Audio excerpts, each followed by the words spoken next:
Alright guys, in this one I have a 2013, I think, Ford F150. I'm not even sure of the year.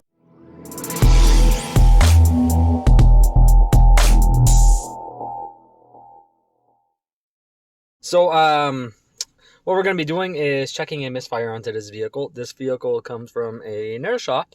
Coil was replaced, spark plug was replaced, codes were erased, and still got a misfire. I don't know if I'm going to be able to show you guys that, but I can tell you guys right now, just by revving it,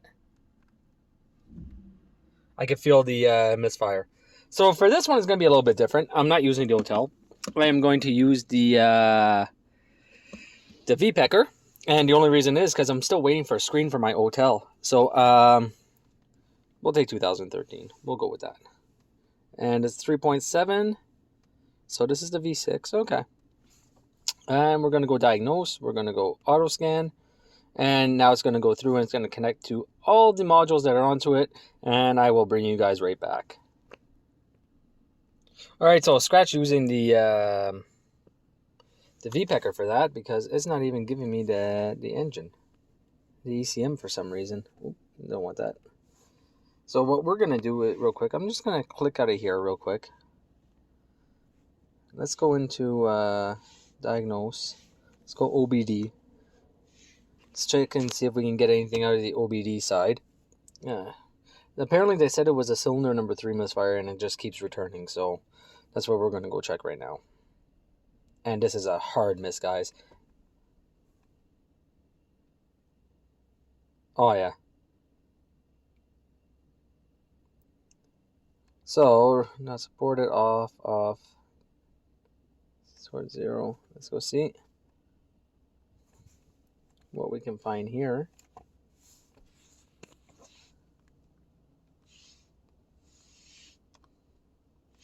And read DTCs. Let's go see if there's anything in the DTCs. There's some basic data. And P0303. So I think I'm going to have to go grab my hotel, even though I thought I was going to be able to do this with the V-Pecker. For some reason, it's not giving me the engine. So I'm going to be taking and contacting them for that. And we'll see what we can get with the hotel. Alright, got the hotel up. Let's see what we can find, shall we? I have to use a mouse right now with my hotel, so until my screen comes in anyway.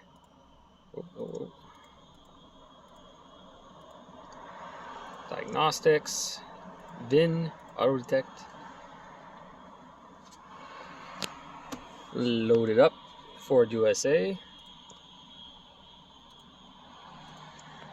I'm gonna recheck the coil and everything to make sure it's also. This is a 2012. I'll take that. Well, on the door it says 2012. It's probably a 2013, but anyway. We have a no save with CD. My God, the glare is horrible. It's 2 videos I make for you guys, and the glare is just horrible all over the place. Let's try to see if I can back that up a little bit. Like, this is a constant miss.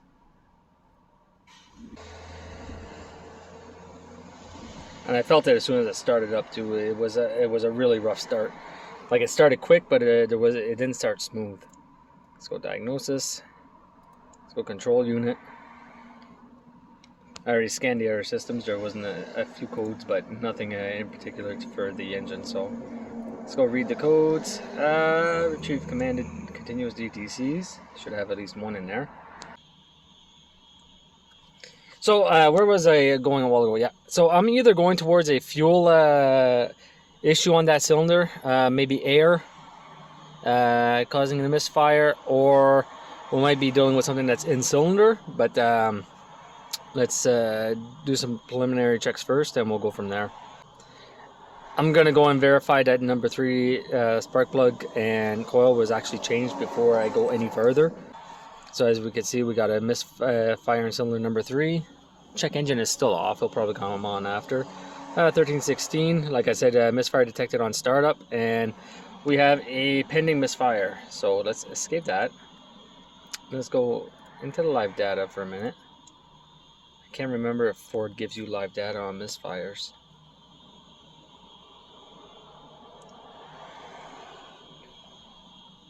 So we got a code that's saying misfire cylinder number 3. We got one that's saying that there's a misfire on startup, so it's a constant misfire, and I can feel the misfire. I give it a little bit of gas and I can feel it. When I rev the engine up, past, I'd say about like 1500 RPMs, the misfire basically disappears. So, like I said, I'm doubting a few things right now, but or I got a few things going through my head right now. Let's see if there's a misfire. Misfire counter. Misfire monitor enabled. Correction learned. PCM 02 reverse.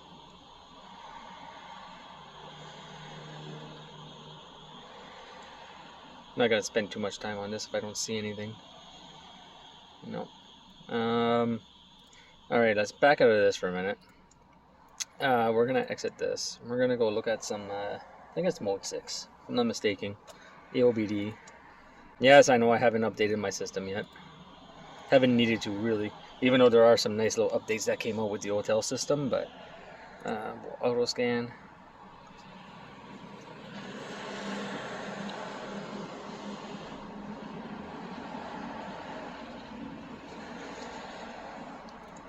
Okay.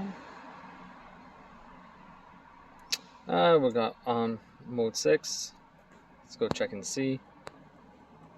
Now, like I said, I want to make sure that that cylinder is actually misfiring. I can feel the misfire, so. Alright, let's go check our misfire.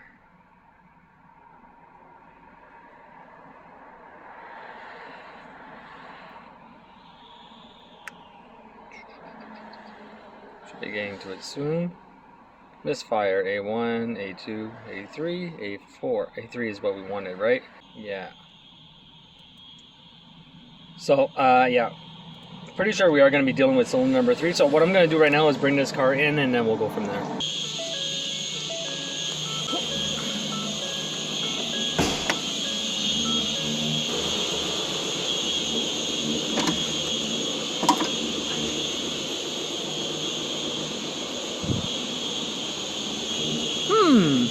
So, cylinder number 3 is under the intake over here.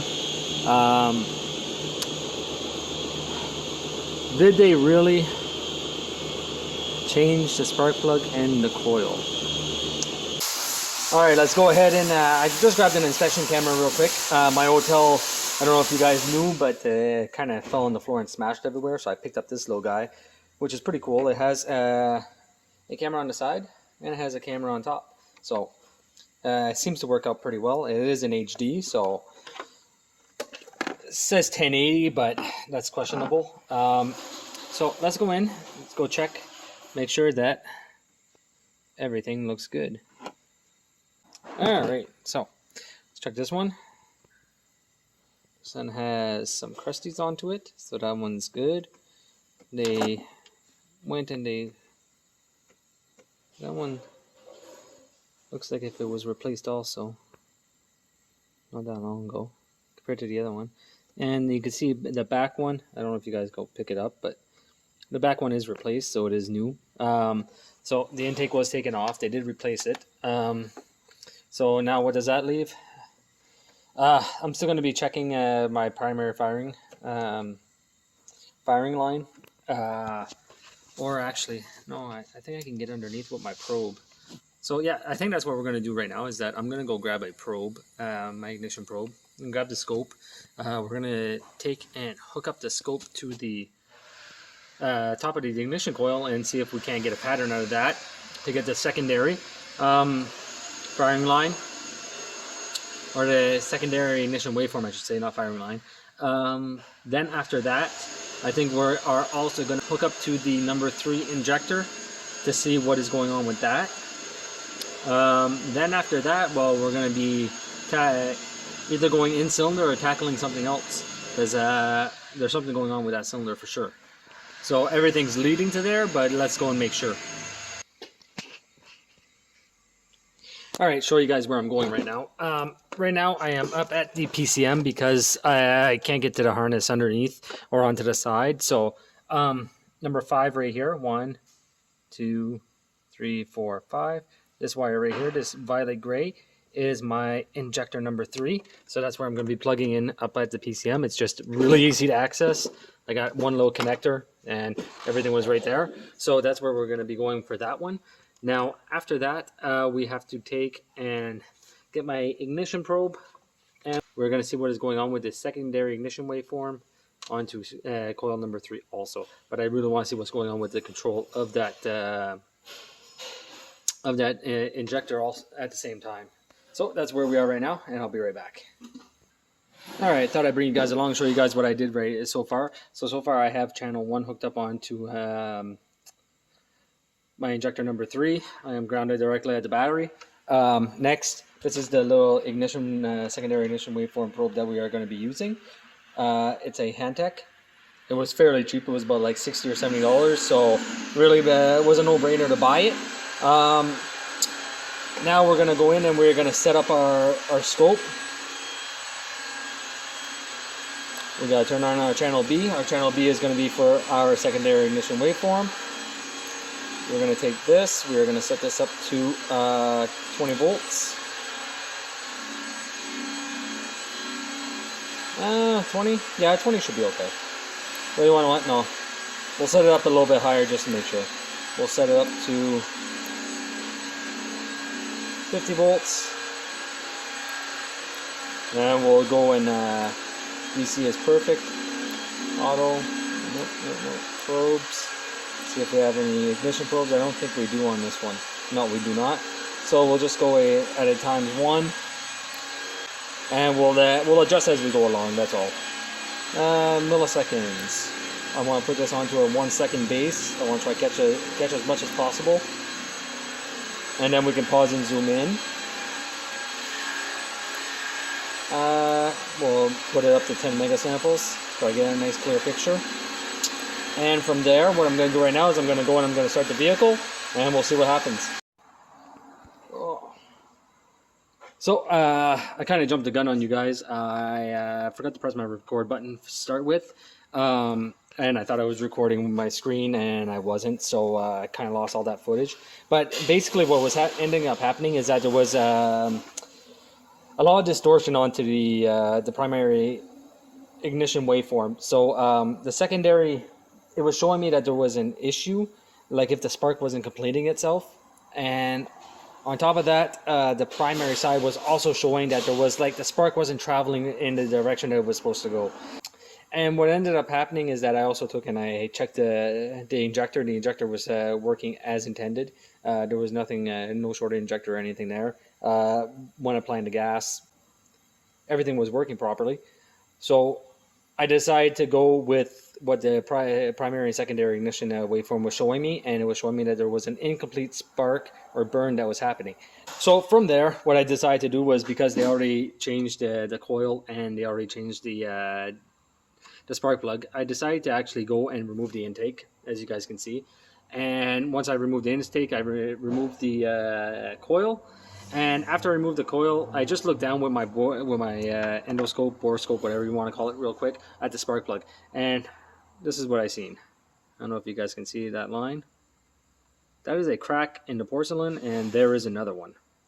So the data was showing me that there was an issue with on the primary side, and also onto the secondary side. So it led me towards more of a spark issue.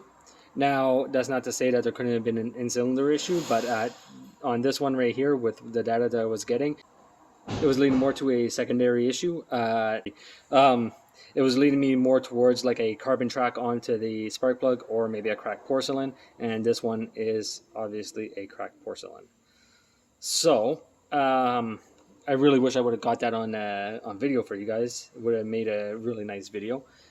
But you know, sometimes you forget to press a button and you lose half an hour of footage.